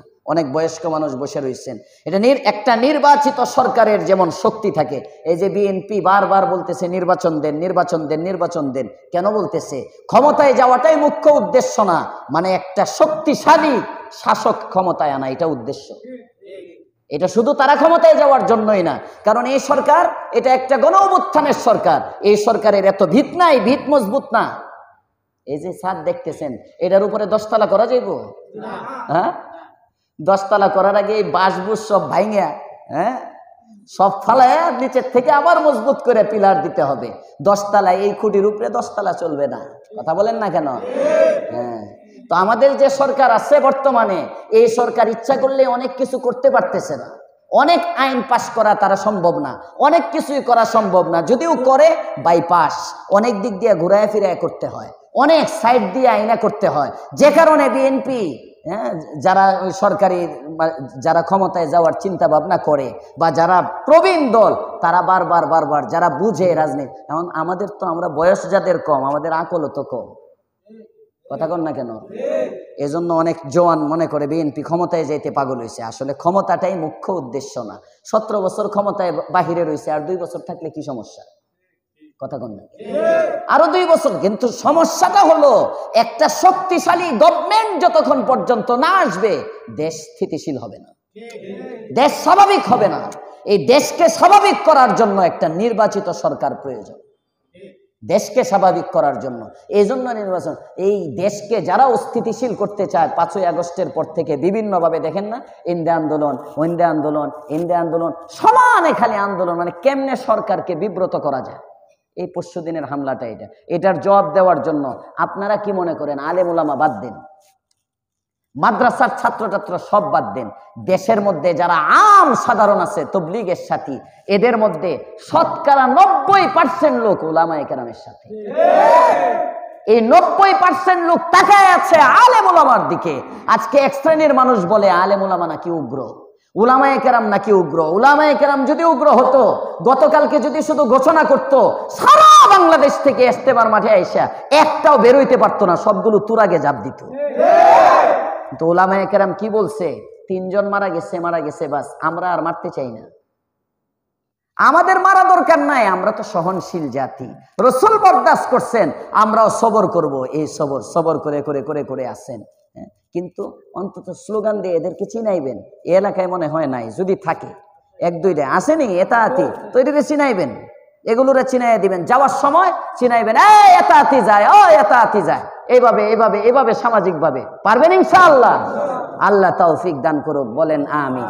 বুকের পাঠা কেমন দেখবেন ইনশাআল্লাহ। মারামারি না, আইসে দেখাই দেন, এই যে এতাআতি। আগে যেমন দেখতেন ওই যে আওয়ামী লীগ, এখন কোন আওয়ামী লীগের পরিচয় নাই, নামগন্ধ নাই, সব আন্ডারগ্রাউন্ড। আপনারা যদি মাথা চাড়া দেন দেখবেন সব এতাআতি আন্ডারগ্রাউন্ডে চলে গেছে। আল্লাহ বুঝার তৌফিক দাও, বলেন আমিন। এরা আমাদের ভাই, এরা বুঝতেছে না, এরা মুখের মধ্যে আছে। কিসের সাহায্য সব মিয়া? তুমি এক ব্যক্তির জন্য তোমার দেশের ভাইকে মারতেছ, তোমার লজ্জা হয় না? দিল্লির একটা মানুষকে নিয়ে, সে আমাদের দেশের কেউ না, এটা তো সাধারণ একটা কমন সেন্স, সাধারণ জ্ঞান থাকলেই তো বোঝা যায়। আরেক দেশের একজন মৌলানাকে নিয়ে আমি আমার দেশের আমার ভাইকে আমি মারতেছি কেন? এটা কিসের দেশপ্রেম? ওই দেশের মৌলবী গোল্লায় যাক, কথা বলেন না কেন? সাদ সাহেব আমার দেশে আসলেই কি না আসলেই কি, আমার দেশে মৌলবীর অভাব পড়ছে নাকি? এই সহজ জিনিসটা বুঝে না, কি মন অন্ধভক্ত হয়েছে বুঝেন। এরকম অন্ধভক্ত ছিল আবু জেহেল, এরকম অন্ধভক্ত ছিল আবু লাহাব, এরকম অন্ধভক্ত ছিল আবু তালেব। বুখারীর মধ্যে হাদিস আসছে, ইন্তেকালের আগ মুহূর্তে আল্লাহর রাসূল গিয়ে বলতেছেন, চাচা আপনার ইসলামের জন্য অনেক অবদান, অনেক ভালো কাজ করছেন, আপনি লাত মানাত উজ্জার পূজা ছেড়ে দেন, শুধু কানে কানে বলেন লা ইলাহা ইল্লাল্লাহ মুহাম্মাদুর রাসূলুল্লাহ, আমি কিয়ামতের দিন সুপারিশ করে জান্নাতে নিয়ে যাব। আল্লাহর পয়গম্বর, আপনি আমার নবী, ডাক দিয়া বলেন, চাচা আপনি কালিমাটা আমার কানে কানে পড়েন। আবু তালেব বলে, আমি যদি কালিমা পড়ি এরা বলবে বাতিজার কাছে চাচা হেরে গেল, নাউজুবিল্লাহ বলবেন। আবু জেহেল রে কয়, কিরে কালিমা পড়ো। ইব্রাহিম আলাইহিস সালাম দাওয়াত দেন নমরুদকে, মুসা আলাইহিস সালাম দাওয়াত দেন ফিরাউনকে। যুগে যুগে যুগে যুগে যত দাওয়াত, সমস্ত দাওয়াতের মধ্যেই বিরোধী পার্টি যেটা, তাদের একটাই, ওয়াজাদনা আবাআনা, আমাদের বাপ দাদেরকে আমি এরকম পাইছি। এই যে আমার বাপে করছে, আমার দাদা করছে, আমার পরদাদা করছে, যুগ যুগ যাবৎ চলে আসতেছে। এই যে একটা দলিল, এই যে জুমুদ, হটকারিতা, মানে হক যায় নাও, আমি হকটাকে গ্রহণ করলাম না, জানার পরেও আমি মানতেছি না। মানুষে কি বলবে? অনেক এতাআতি সাথীরা বুঝতেছে, গতকালকের আক্রমণের পরে অনেক এতাআতি সাথীর চোখ খুলে গেছে। ওরা বুঝতেছে আমরা কি করলাম, এটা কি, কাকে মারলাম। ওরা অনেকে বুঝতেছে। আমার কাছে আজকে 4-5 জন এতাআতি, আমার মহল্লা 4-5 জন এতাআতি আমার সাথে কথা বলছে। আমরা বলতেছে, হুজুর এটার মাফের সুরত কি? আমরা তো বুঝি নাই, আমরা মাঠেও যাই নাই, কিন্তু এতদিন সাপোর্ট করতাম। তওবার দরজা, কুফুরের থেকে যদি তওবার দরজা খোলা থাকে, তোমরা তো কাফের হও নাই। এতাআতি তো কাফের না, এরা গুমরা, মানে ভ্রান্ত, পথভ্রষ্ট। রাস্তাটা ছিল ডাইনের, ওরা চলে গেছে বামে। এখান থেকে আসলেই তো আমরা বুকে নিয়ে নিব। কথা বলেন ঠিক না? আমরা তো কখনো বলি না, উলামায়ে কেরাম কখনো বলে নাই। উলামায়ে কেরাম বারবার বলতেছেন, আমাদের এটা জমি বাড়ির বিরোধ না, কোনো বিরোধ না, বিরোধ একটা, এই পুরা বিশ্বের আগুন 1 মিনিটে মাওলানা সাদ সাহেব নিভাইতে পারে। সাদ সাহেব যদি বলে, আমি কোরআন হাদিসের যে অপব্যাখ্যাগুলো দিয়েছি, এই অপব্যাখ্যাগুলোর থেকে আমি ফিরে আসলাম, আমি আর এই ভুল বক্তব্যগুলো দিব না। একটা কথা বলতে, আমি এই কথাটা বললাম কয় সেকেন্ড লাগলো? 1 মিনিট হয় নাই, কিন্তু এই আধা মিনিট লাগে না পুরা পৃথিবী ঠান্ডা করতে, কিন্তু করে না। কারণ কি? ইহুদিদের দালাল। ইহুদিরা সওয়ার হয়েছে মাওলানা সাদ সাহেবের উপরে যুগ যুগে। কাদিয়ানি, গোলাম আহমদ কাদিয়ানি, এটা ইংরেজদের প্রোডাক্ট। সালাফি, লামাযহাবি, যত বাতিল আপনি মনে করবেন, হুজুর আলেমের উপরে আবার সওয়ার হয় কেমনে? সমস্ত বাতিল আলেমের রূপে আসে। সমস্ত বাতিল আলেমের রূপে আসবে। আলেমের রূপে না আসলে তো আপনারা গুমরা বানাইতে পারবে না। দাড়ি টুড়ি চাইছা যদি তো এই বেটার কথা আপনি শুনবেনই না। কথা বলেন না কেন? কারণ আপনি মুসলমান হিসাবে এতটুক তো বুঝেন। এখন একজনে মনে করেন প্যান্ট শার্ট লাগায় আপনার কাছে আসলো, আপনি তাকে তো মানবেন না, আগে আপনি তারে জারুপিটা করা শুরু করবেন। এজন্য আসে আমাদের মতো লেবাস ধরে, আলেমের বেশে আসে। আলেমের বেশে না আসলে ধোকা দিতে পারবে না, এটা নিয়ম। আল্লাহ আমাদেরকে হক বুঝার তৌফিক দেন, বলেন আমিন। রাসূল করিম সাল্লাল্লাহু আলাইহি ওয়াসাল্লামকে পরীক্ষা করে, কথা মনে আছে? কষ্ট হইতেছে, ছেড়ে দেবো, আমি ঘড়ি দেখতেছি। আমার আবার আরেক জায়গায় বয়ান আছে, ওখানে 10টায় বয়ান ছিল, ফোন দিছে নামাজের পরে, বলছে হুজুর 10:30টায় বয়ান, এই জন্য একটু সময়, তাও 1 ঘন্টা হয় নাই তো। কষ্ট হচ্ছে আপনাদের? আল্লাহু আকবার। রাসূলকে প্রশ্ন করে, নবীকে প্রশ্ন করে যে মিশর কিভাবে গেল। আল্লাহ তাআলা এই জবাবটা জানাবার জন্য সূরা ইউসুফ নাজিল করে পাঠাইলেন। আমাদের নবী মন গড়া কিছু বলেন না, কথা এখানে বলতেছিলাম। মুহাম্মদ হারগিজ না গুফতা, মুহাম্মদ হারগিজ না গুফতা, তা না গুফতা জিবরাইল, জিবরাইল হারগিজ না গুফতা, তা না গুফতা রব্বুল জালিল। সুবহানাল্লাহ। ওয়া মা ইয়ানতিকু আনিল হাওয়া ইন হুয়া ইল্লা ওয়াহয়ুন ইউহা। সুবহানাল্লাহ বলেন। আল্লাহর পয়গম্বর আপনি আমার নবী নিজের থেকে কিছুই বলেন না যতক্ষণ পর্যন্ত জিবরাইল না বলেন, আর জিবরাইল কিছুই বলেন না যতক্ষণ পর্যন্ত আল্লাহ তাআলা না নাজিল করেন। আল্লাহর পয়গম্বরকে ইহুদি যখন প্রশ্ন করে ফিলিস্তিনের কেনান থেকে মিশরে কিভাবে ইয়াকুবের বংশধর স্থানান্তরিত হলো জানবার চাই, নবী আমার কিছুই বলেন না, চক্ষু বন্ধ করে বসে আছেন। আল্লাহর পয়গম্বর যখন বসা, ঠিক ওই সময় জিবরাইল আমিনের কাছে 111 আয়াতের সূরা ইউসুফ দিয়ে জিবরাইলকে নবীর কাছে পাঠাইলেন। পাঠায় আল্লাহ তাআলা এবার শোনানো শুরু করলেন। হাবিব, এরা তো শুনবার চায়, শোনান। আলিফ লাম রা, আলিফ লাম রা অর্থ কি বলেন? আল্লাহই ভালো জানেন অর্থ কি। আল্লাহ এটার অর্থ। আলিফ লাম রার অর্থ আলিফ লাম রা, মানে এটা কোড নম্বর বলছিলাম, কোড নম্বর বলছিলাম না, এটা কোড নম্বর। অর্থ জানায় নাই, অর্থ জানায় নাই। উদাহরণও মনে হয় দিয়েছিলাম আপনাদের এখানে। আলিফ লাম রা কোড নম্বর, এটা আল্লাহ তাআলা জানান, আল্লাহই ভালো জানেন, রেখে দিচ্ছেন, জানাবেন। কেউ কেউ কোন মুফাসসির বলেন কিয়ামতের দিন এই কোড নম্বরের অর্থগুলো আল্লাহ নিজে বান্দাদেরকে জানিয়ে দিবেন। জান্নাতের মধ্যে আল্লাহ নিজে কোরআন তেলাওয়াত করেও শোনাইবেন। সব তো রয়ে গেছে। আপনি তো মনে করেন দুনিয়ায় 5 তলায় একটা বাড়ি করে সব পেয়ে গেছেন। আরে সব রয়ে গেছে। মৃত্যুর পরে আল্লাহ আমাদেরকে দেখবার তৌফিক দেন, বলেন আমিন। আলিফ লাম রা তিলকা আয়াতুল কিতাবিল মুবিন, এগুলো সুস্পষ্ট কিতাবের আয়াত। ইন্না আনজালনাহু কুরআনান আরাবিয়্যান লাআল্লাকুম তাকিলুন, নিশ্চয় আমি তা অবতীর্ণ করেছি, নিশ্চয় আমি তা অবতীর্ণ করেছি কুরআনান আরাবিয়্যান, আরবি ভাষায়, কোরআন রূপে, লাআল্লাকুম তাকিলুন, যাতে করে তোমরা বুঝতে পারো।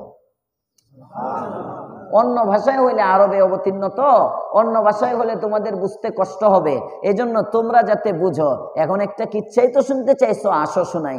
নাহনু নাকুসসু আলাইকা আহসানাল কসস, হাবিব আমি আপনার নিকট বর্ণনা করছি সর্বোত্তম ঘটনা। নাহনু না, মোবাইলগুলো একটু সাইলেন্ট করে দিই, যাদের মোবাইলগুলো বাজতেছে একটু সাইলেন্ট করি। নাহনু নাকুসসু আলাইকা আহসানাল কসস, আমি আপনার নিকট বর্ণনা করছি আহসান মানে সবচেয়ে সুন্দর, কসাস মানে কিচ্ছা, সবচেয়ে সুন্দর ঘটনা। আচ্ছা, সূরা ইউসুফের, ইউসুফ আলাইহিস সালামের ঘটনাটা যে সবচেয়ে সুন্দর, এটা বলেছেন কে? আল্লাহ। আরো আসতে বলেন। আল্লাহর ভাষায় সবচেয়ে সুন্দর ঘটনা, সুতরাং পৃথিবীতে এর চেয়ে সুন্দর কোনো গল্প হইতেই পারে না। আলিফ লাইলা।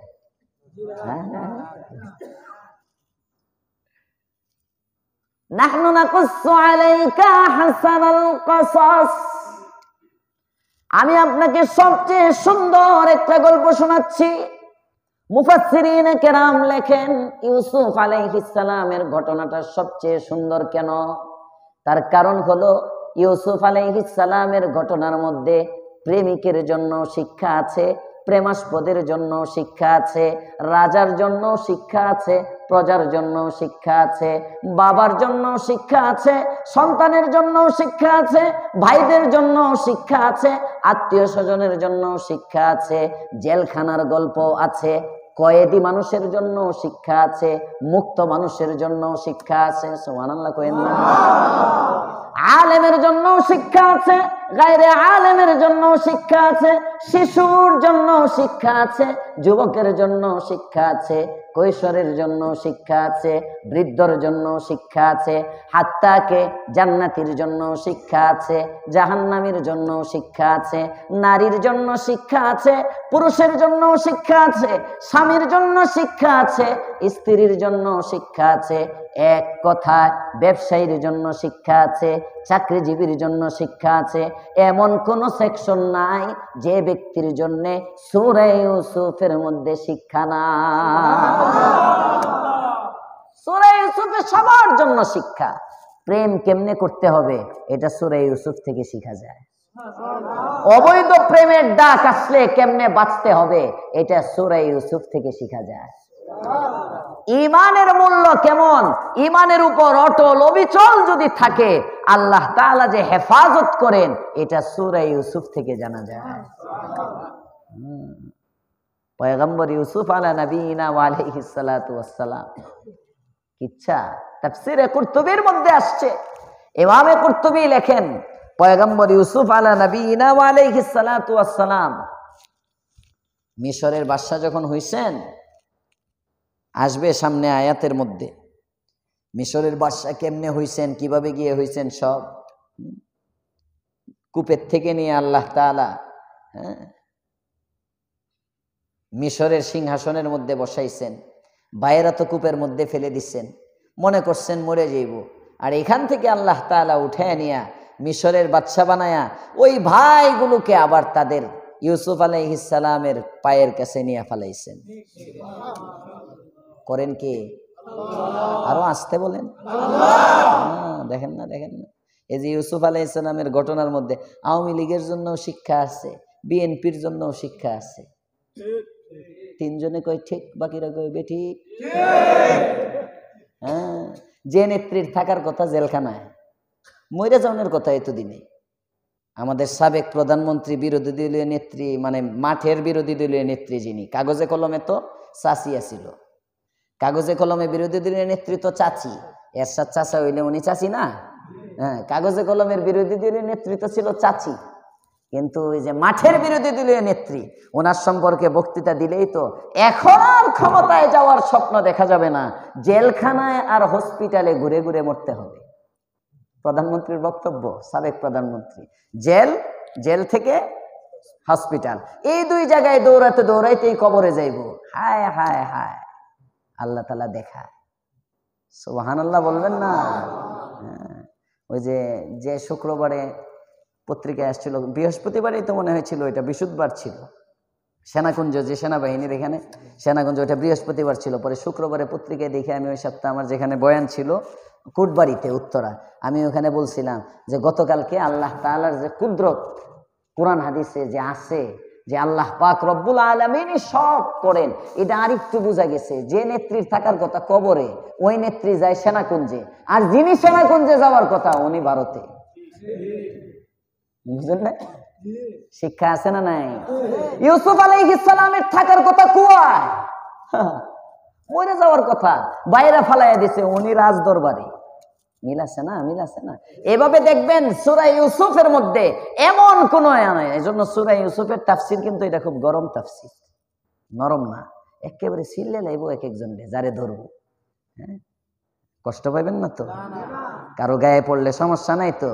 হ্যাঁ, সূরা ইউসুফ কিছু আমার গায়েও পড়বে, মানে সমস্যা যার আছে তার গায়ের মধ্যে লাগবে, তার গায়ের মধ্যে লাগবে। সূরা ইউসুফে সব শ্রেণীর মানুষের জন্য শিক্ষা, যেহেতু সর্বশ্রেণীর মানুষের জন্য সূরা ইউসুফে শিক্ষা আছে, এজন্য আল্লাহ তাআলা বলতেছেন আহসানাল কসাস, এই গল্পটা হলো সবচেয়ে সুন্দর গল্প। ভুল নাই কোনো। বিমা আওহাইনা ইলাইকা হাযাল কুরআন, আমি ওহীর মাধ্যমে কোরআন আপনার নিকট প্রেরণ করেছি। ওয়া ইন কুনতা মিন ক্বাবলিহি লামিনাল গাফিলিন, নবী গো আপনাকে জানানোর আগে কিন্তু আপনি এই বিষয়ে জানতেন না, আমি জানানোর কারণেই জানতেছেন। সুবহানাল্লাহ। এবার গল্প শুরু হোক। হ্যাঁ, স্টার্ট দিতাম। ইয ক্বালা ইউসুফু লিআবিহি, শুরুটাই করছেন আল্লাহ তাআলা। সূরা ইউসুফ 111 আয়াতের সূরা। ধারাবাহিকভাবে তাফসীর করে গেলেও প্রতি সপ্তাহে যদি নিয়মতান্ত্রিক ভাবে হয়, মিনিমাম ধরে রাখেন 2 বছরে শেষ হবে। ধৈর্য থাকবে আপনাদের? ওই 1.5 মাসে তো অনেক শ্রোতা কমে গেছে, আজকে অনেকে নাই, ঠান্ডা বেশি এই জন্য নাকি? পরিচিত মুখ অনেককে দেখতেছি না। হ্যাঁ, আরো গত সপ্তাহ লাগাতার কয়েক সপ্তাহ দেখছি, এমন 4-5 জনকে দেখতেছি না, 4-5 জন নাই। আমি তো ফলো করি, এই যে ঘুরি, যে খুতবা পড়ার সময় এমনি ঘুরে ঘুরে দেখি নতুন কয়জন আর পুরাতন ঠিক আছে কিনা, এটা এমনি ফলো, নাম না জানলেও মোটামুটি এটা ফলো করি। হ্যাঁ হ্যাঁ, বাহার হাল দেশে গেছে, ছুটি ছাটার মধ্যে যেতে পারে নাকি? এতাহাতি না তো আবার? আচ্ছা আচ্ছা, এটা মজা করলাম একটু। সূরা ইউসুফ এত লম্বা ঘটনা। এক মুফাসসির বলেন সূরা ইউসুফের গল্পটা একজন জিজ্ঞেস করে, আপনি সংক্ষেপে বলেন তো ইউসুফ আলাইহিস সালামের ঘটনা। সংক্ষেপে ইউসুফ আলাইহিস সালামের ঘটনা হলো, এক বাবা ছিল, তার একটা ছেলে ছিল, এটা হারায় গেল, এটা আবার পায়ে গেল। শেষ সূরা ইউসুফ। পেছরে দাস গমশুন বাজিয়া, এক বাবার একজন সন্তান ছিল, এই সন্তানটা হারায় গেল, হারানোর পরে আবার পায়ে গেল, এটাই সূরা ইউসুফ। কিন্তু এই এতটুক হারানো আর পাওয়ার মধ্যে মাঝখানে অনেক কিছু রয়ে গেল। হ্যাঁ, আল্লাহ তাআলা বলতেছেন স্মরণ করুন ওই সময়ের কথা। ঈদ এই উযকুর, স্মরণ করো ওই সময়ের কথা। কখন? ক্বালা ইউসুফু লিআবিহি, যখন ইউসুফ তার বাবাকে বলল ইয়া আবাতি, হে পিতাজি। সুবহানাল্লাহ বলেন। আবুন শব্দের অর্থ বাবা, আবি মানে আমার বাবা, ইয়া আবি হে আমার বাবা। ইউসুফ আলাইহিস সালাম এইভাবে বলতে পারতেন, বলেন নাই। ইয়া আবাতি বললেন, আবাতি। ইয ক্বালা ইউসুফু লিআবিহি ইয়া আবাতি, স্মরণ করুন ওই সময়ের কথা যখন ইউসুফ তার বাবাকে বলল হে বাবাজি। সুবহানাল্লাহ। আবাতির বাংলা কি করলাম? বলেন বলেন। বাবাজি, ইয়া আবাতি। আবাতি এটা মানে আরবিতে খুবই মোহাব্বতপূর্ণ একটা ডাক। এটার মধ্যে যে কতটা মোহাব্বত ভরা এটা বাংলায় বোঝানো যাবে না। আবাতি, ইয়া আবি, মুফাসসিরিনে কেরাম লেখেন ইয়া আবি হে আমার বাবা ডাক দিতে পারতেন, ডাক দেন নাই। ইয়া আবাতি বলছেন, এই তাটা দিয়ে যে বাবার প্রতি কতটুকু ভালোবাসা বুঝাইছেন, এটা আরবি ভাষা একটা মোহাব্বতের মানে। বাংলায় মনে করেন আপনার সন্তান আপনাকে ডাক দেওয়ার সবচেয়ে ভালোবাসা, হৃদ্যতা, মোহাম্মতপূর্ণ যে শব্দটা হইতে পারে এটাই আবাতি। কি ইঙ্গিত করলেন ইউসুফ আলাইহিস সালাম? এখানে শিক্ষা শুরু। ইঙ্গিত করলেন বাবা মা এটা মোহাব্বতের জায়গা, বাবা মাকে ভালোবাসতে হবে, বাবা মার হক আছে। এই প্রথম আমি বলছিলাম সূরা ইউসুফ থেকে কমপক্ষে 101টা শিক্ষা আমরা নিব, মনে আছে তো? বলছিলাম এই যে শুরু শুরু শুরু। 1 নম্বর, প্রথমে ইউসুফ আলাইহিস সালাম তার বাবাকে আবি না বলে আবাতি, আবাতি বলে ডাক দিয়ে বুঝাইলেন বাবা মার একটা হক সন্তানের কাছে ভালোবাসা পাওনা। কি পাও না? পিতামাতা জীবদ্দশায় 7টা হক সন্তানের, মারা যাওয়ার পরেও 7টা হক। মোট বাবা মার হক কয়টা? 14টা। সবাই বলতে হবে কয়টা? 14টা। 14টা। হ্যাঁ, এটা কিন্তু শুনবো মাঝে মাঝে খারাপ করায়। হ্যাঁ, হুজুর আরে বাবা রে বাবা, তেলে আর আইতাম না। ওই আর কি, মুখস্থ রাখার জন্য। মুখস্থ করলে জিতবেন, ঠকবেন না। বাবা মার হক কয়টা? 14টা। 14টা হক আপনার বাবা মা আপনার কাছে পান। এই 14 হকের একটা হক যদি নষ্ট করেন, বাপ মা মরার পরে তার কবর টাইলস দিয়া না, আরো মার্বেল পাথর দিয়ে আরো কিছু দিয়ে যদি বাধাই করে থুয়ে দেন, তাও পারবেন না, তাও পারবেন না। এখন কিছু সন্তান আছে জীবদ্দশায় বাপ মার খবর নেয় না, মরার পরে মার্বেল পাথর দিয়ে বাধাই করে। আছে না নাই? হ্যাঁ, ভালো করে বুঝে। হক কয়টা বাবা মার? 14টা। তোর মধ্যে একটা হক আজমত, বাবা মাকে সম্মান করা। সবচেয়ে বেশি সম্মান আল্লাহ আল্লাহ রসুলের পরে কাকে করব? আরো আসতে কোন, আরো আসতে। আল্লাহ আল্লাহ রসুলের পরে সবচেয়ে বেশি সম্মান পাওনা এলাকার খতিব সাহেব, হ্যাঁ হ্যাঁ, পীর সাহেব, পীর সাহেব, আলেম সাহেব, মুফতি সাহেব। কে কে কে? বাবা মা। বাবা মা, বাবা মা। আমার বাবা মা আমার জন্য সবচেয়ে বড় পীর। মনে রাখবা যুবক, এখন হুজুরের সাথে মুসাফা করতে পাগল। হুজুরের সাথে হুজুর সপ্তাহে একদিন আসে, হুজুরের মুসাফা করে হুজুরের দোয়া নাও, আর ঘরে গিয়ে মার সাথে দুর্ব্যবহার করো, মাকে ধমক দাও, কপাল পোড়া। ছি ছি ছি। আল্লাহর পয়গম্বর বলেন, রিদার রাব্বি ফি রিদাল ওয়ালিদাইন ওয়া সাখাতুর রাব্বি ফি সাখাতিল ওয়ালিদাইন। ও আমার উম্মতেরা, আল্লাহ পাক রব্বুল আলামিনের সন্তুষ্টি যদি চাও, বাবা মাকে রাজি করে নাও। বাবা মা যদি তোমার প্রতি রাজি হয়ে যায়, আল্লাহ রাজি। বাবা মা যদি তোমার প্রতি নারাজ হয়ে যায়, তাহলে আল্লাহ নারাজ। বাবা মা নারাজ তো আল্লাহ নারাজ। বাবা মা রাজি, কথা বলে না, আল্লাহ রাজি, আল্লাহ রাজি। বাপ মা, বাবা মা, এজন্য 1 নম্বর বাবা মার সম্মান। বাবা মাকে কি করব? সম্মান করব। আমার দিলের মধ্যে আল্লাহ আল্লাহর রাসূলের পরে সবচেয়ে বেশি সম্মান আমার বাবা আমার মা, শ্বশুর আব্বা শাশুড়ি আম্মা।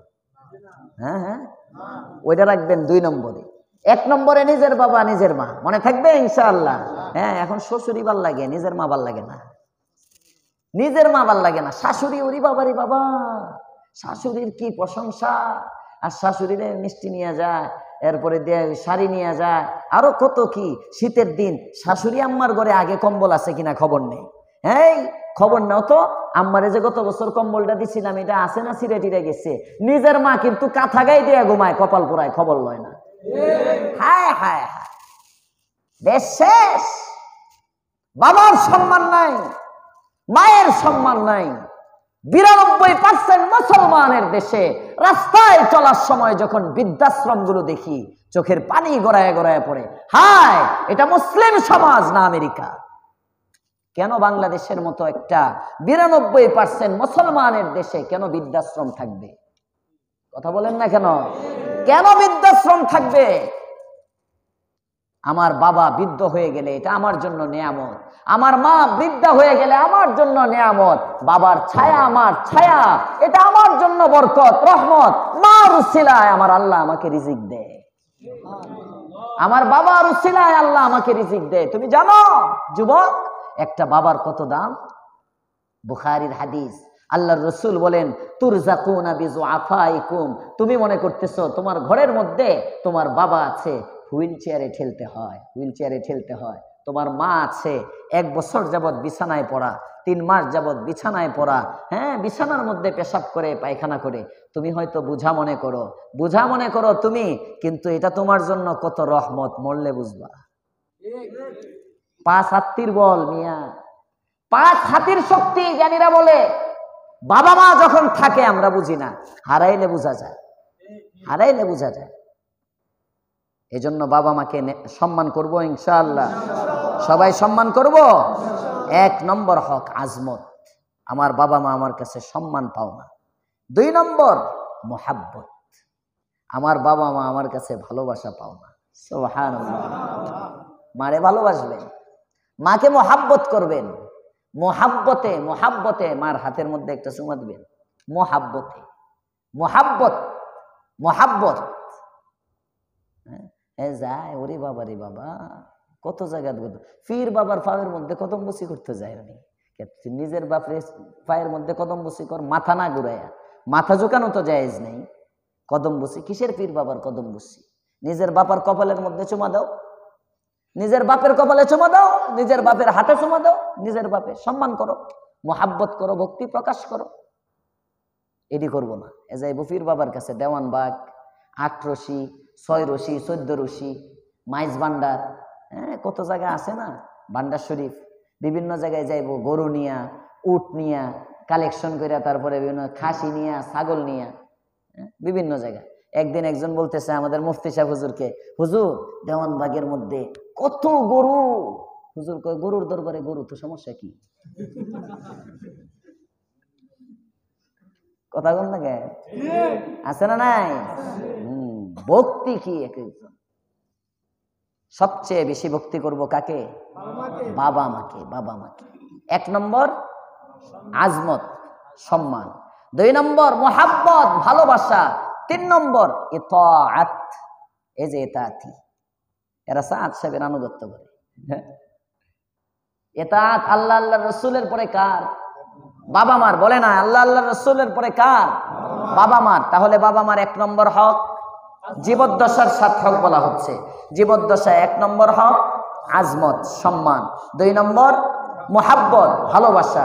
৩ নম্বর ইতাআত তথা আনুগত্য। বাবা মার বৈধ আদেশ সব মানতে হবে। বাবা মার বৈধ যত আদেশ, বৈধ বৈধ অবৈধ না, বৈধ যত আদেশ মানতে হবে। আপনার স্ত্রী নামাজ পড়ে না, রোজা রাখে না, পর্দা করে না, শরীয়তের খেলাফ চলে, বেঢঙ্গা চলাফেরা করে, আপনার মা দিনদার, আপনাকে বলল, এই ছেলে, এই বউ চলবে না, বউরে হয়তো নামাজি বানাও, আর না হইলে এই বউ ছেড়ে দাও। এই বউ ছাড়া আপনার জন্য ওয়াজিব। আরো আস্তে কোন সুবহানাল্লাহ। আজকে তেহমানে ছেড়ে দিয়েন না, আবার বুঝে শুনে ছেড়ে গিয়ে সারা স্টার দিয়েন না, বুঝে নিয়েন, জজবায় না, বুঝেন। আপনার মা আপনারে বলল, এই মনে করছিলাম তো খুব ভালো, তোর বড় ভাইরে বিয়ে করে এসি, দেখছস তো ফার্নিচার দিয়ে ঘরটা বইরে ফেলছে, তোর শ্বশুরের তো কম নাই, খবর নিয়ে দেখ। হ্যাঁ, তোর বড় ভাইরারে কত কিছু দিচ্ছে, তোরে কি দিল? ঘরটা খালি পড়ে রয়েছে, শ্বশুর শাশুড়ি কি দেখে না? সারে বল দিলেন সাইরা, জায়েজ? জোরে বলেন জায়েজ? কেন মা না বললো? মার কথা মানা না ওয়াজিব? শরীয়ত বিরোধী, শরীয়ত বিরোধী কথা যদি বাবা বলে, বাবাকে মানা যাবে না। শরীয়ত বিরোধী কথা যদি মা বলে, মাকেও মানা যাবে না। শরীয়ত সম্মত সমস্ত আদেশ মানা, সবাই বলেন জায়েজ না ওয়াজিব, মানতেই হবে। মনে থাকবে ইনশাআল্লাহ। যৌতুক নেন না দেখে বউ ছাড়তে বললো, সারণ যাইব না, এটা জায়েজ নেই। শরীয়ত সম্মত যত আদেশ, তাহলে বাবা মার জীবদ্দশায় কয় হক বলে গেছে? মোট হক 14টা, জীবদ্দশায় 7টা, মৃত্যুর পরে 7টা। জীবদ্দশার 7 হক: 1 নম্বর আজমত, সম্মান; 2 নম্বর মোহাব্বত, ভালোবাসা; 3 নম্বর ইতাআত, আনুগত্য করা। আজকে এ পর্যন্ত, ইনশাআল্লাহ এখান থেকে সামনের সপ্তাহ আল্লাহ তাআলা যে কথাগুলো বললাম আমাকে আপনাদেরকে আমলের তৌফিক দান করেন।